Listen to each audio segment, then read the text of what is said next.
Oh, hi there. Wouldn't you come in? You know what? I can't go through this facade. We know they're there. Look, Alien Covenant. It's not very good. We can talk about it right now.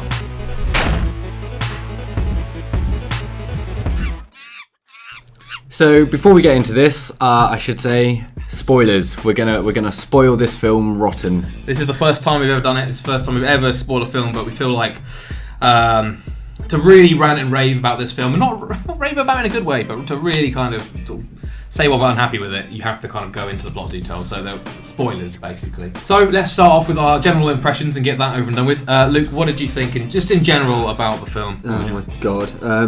This film was disjointed, it was boring, it's lackluster, it's predictable. It was Prometheus 2 done badly, is what it was, and I'm just so disappointed. I'm disappointed with you, Ridley Scott. Do a better film. Why, Ridley? I'm gonna write a letter to him. Yeah, exactly. A strongly worded no letter. more aliens. Yeah, please, no more aliens. So yeah, I mean, my thoughts echo Luke's in a way. Like, I wasn't a massive fan of Prometheus, but it was kind of a middle of the road film, I felt. But this time round, it felt like after Ridley Scott had said, I've listened to the fans, I've listened to the feedback, and it was a bit boring, and it was a bit this, that, and the other. He's just made the same film, essentially exactly the same film. It feels like it's got the same kind of beats in the plot, same visual style, which isn't necessarily a bad thing, but it just feels exactly the same as Prometheus in that way. You know, everything's washed out, the planet's the same. The characters, I mean, even the fact that Michael Fassbender's back in it, it feels very similar. Yeah. I really didn't enjoy it, and I went in trying to enjoy it, and with best intentions, but halfway through started to kind of get fidgety, wanting to, you know, oh god, just leaving the cinema, and you'd probably noticed that as I was it sounds like. Yeah. As I was eventually listening to other people in the cinema do it as well, you go, checking their watches and stuff. Jordan, what did you think? So I didn't hate it quite as much as Sam and Luke. I thought it was better than Prometheus, but that being said, I can't disagree with anything they've said. I would never watch it again, but I got through it.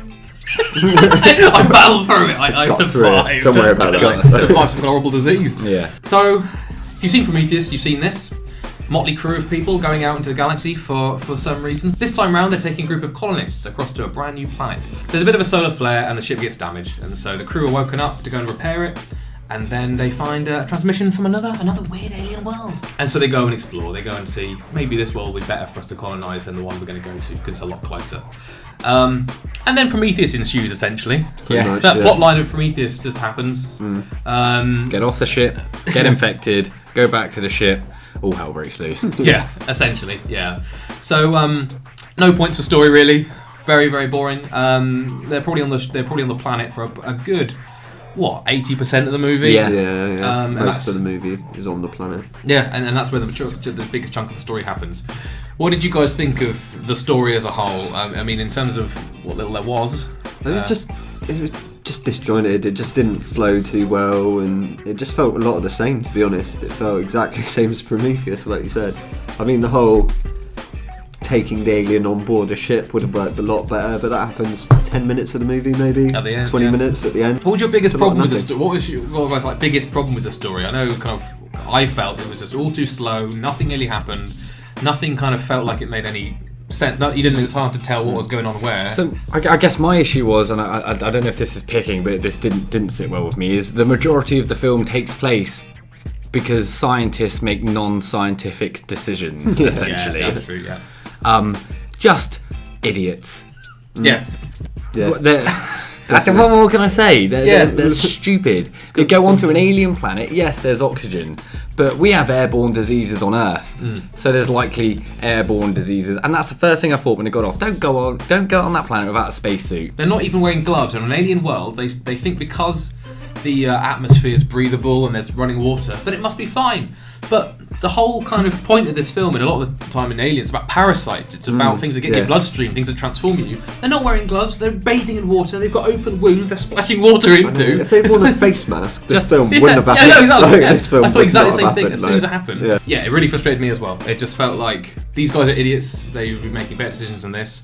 And at the end of the day, nothing's learned. Again, there's no real reason. Nothing's accomplished. Nothing's learned. Nothing happens. For a horror film, the genre as a horror, I was not terrified, I was not scared in any way, I didn't even jump. There's maybe 2 jump scares that are kind of forced, I think, and it just a lot of it was set in big, wide open spaces, and the whole thing about xenomorphs being scary is the fact that it's claustrophobic. You're in a small space with this thing that can kill you, and you've got no way to defend yourself. But in this, it's like, oh, he's over there. He's about 2,000 meters away. I can see him coming. Like, get your rifles ready. That's it. They could have solved the issue by looking. Michael Fassbender's back. His character plays a big role in the story. Again, spoilers, but there's two of them this time. There's David from Prometheus and a new android called Walter. One's American, one's English. And a lot of time spent around him and focusing on what David's been doing in the time between Prometheus and now, which has been 10 years. And again, it's not very interesting what he's been up to. It's not really nonsensical. His motivations aren't really clear, apart from the fact that he's just a mental android. He's just gone a bit insane, really, hasn't he? Like, which we kind of knew, at the end of Prometheus they kind of hinted it, and so you already know what he's about. And it's a lot of it's focused on Michael Fassbender talking to Michael Fassbender, and then kissing Michael Fassbender or asking to finger Michael Fassbender, which was odd. So we're not lying about any of that. No, that's not a crude joke. Yeah, that happens. There are some scenes in this where I was like, interesting choice. Plays the skin flute and asks him to finger it for him. That actually happened. It's just terrible. And oh God, the thing is, if people are laughing in a film you're making, scary, or the tension's supposed to be heightened or whatever, and they're laughing at lines that are coming up, or they're laughing at certain, it's just not a good sign. It's like, no. So in terms of the end 20 minutes, probably some of the best minutes of the film, I would say. They blew it out the airlock again. Why again? I know it's like a little reference. They to did Aliens. it in Conker's Bad Fur Day. But I saw it coming. I was like, they're going to blow that out of the airlock. It's pretty using obvious. a bit of kind of excavation machinery again, and it's just. It's good up until that point, but the trailer makes it out like it's all on the Covenant, and the shots from the trailer. So I'm going to put this clip in now. That awesome clip is not in the film, and I was really disappointed. Not much happens on the ship. Not much happens on the Covenant. Like Luke said, the last 20 minutes, if that, 15 to 20 minutes, is on the ship, and it does add that kind of horror, kind of alien element back into it. Yeah. And it just makes you go, well, why the bloody hell were we on this planet? So continuing the sour note of the episode, character-wise, we always talk a bit about Michael Fassbender and his David Walter little relationship there. What did you think of the performances? What do you think of the cast? Like, what do you think of the way they interacted and the kind of... I mean, Fassbender's a good character, but he works as a synth because they're meant to be a little bit creepy. They're meant to be. But I liked Fassbender. The characters weren't really an issue for me. It was, the story that goes behind the characters. I think the whole thing was well acted and well cast. Danny McBride really surprised me. Yeah, he's actually quite good. He's one of the most likeable characters in it. And the characters you're not meant to like, you don't like, and the characters you want to root for, you do. So that is a plus of the film. It's cast well, and the actors do a good job of what they're given. I'd agree. I think the performances were all good, and the characters all fit in their roles. So it was interesting learning a bit about them at the start as well. Yeah. I know. But as you're saying, it's more to do with the fact that they're all idiots. All of these scientists and engineers and pilots and whatever else who've obviously been, they're on board this ship for a reason because they're the best pairs of hands for the job. They just make terrible decisions for the entire thing. So that's kind of what annoyed me about the characters. But say all absolutely fine if not. So obviously, aliens make a return in this film, being aliens. We first see a Neomorph. The white ones, basically. Dunomorph? I don't know what it's called. It's a little white alien, basically. It comes out of their back. Looked a bit terrible to me. Like, didn't look very good. Yeah, that was... Like, I'm a defender of CGI. I'm not one of those people who's like, oh, practical's always better. Practical is sometimes better. Here, though, the CGI didn't do it for me, especially not for the first aliens you see just looked very... like they didn't belong in the world. They looked a bit anemic and... They weren't that intimidating because they were tiny as well. Yeah. In some of the other alien films, it's been on kind of dark, kind of claustrophobic spaceships. Now, for the first time, you see these aliens. It's not that claustrophobic. It's like on open fields, or one of the first ones they fight is literally like an open cornfield, and it's just kind of like rushing around, and it's tiny, and you kind of have quite wide shots that make it look small and unthreatening. And I mean the human xenomorphs, the aliens we've come to know and love, the classic, did look really good. In terms of when they're fighting them on that barge, uses the claw to crush them. Standard, any equipment they can get their hands on. Looked really good, Yes. and at the end, where they were in the actual Covenant, it looked really good. And yeah, I was There very is surprised. a good action scene in this. Yeah. One. Yeah. One. And it's good. Yeah, It's good. It's yeah. exciting. And that's where Michael Fassbender kisses Michael Fassbender. that was got your heart That got racing, all didn't of it? us off, like, yeah. Apart from that, shots look nice, don't they? Visually, looks Visuals nice. looked really good. Yeah. Looked Ship very good. design Yeah, was really yeah, cool. yeah. I really enjoyed the spaceships. Yeah. I mean, even the city, the alien city, looked amazing in Yeah. terms of, visually. All of it looks great. Yeah. It's that classic Zack Snyder. Looks amazing. Shit film. No substance. No substance at all.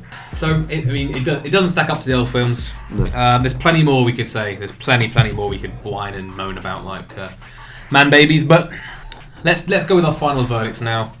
Jordan, on a scale of love, hate, or meh, what do you think? I'm inclined to go with meh, There you to go. be honest. Yeah. Yeah.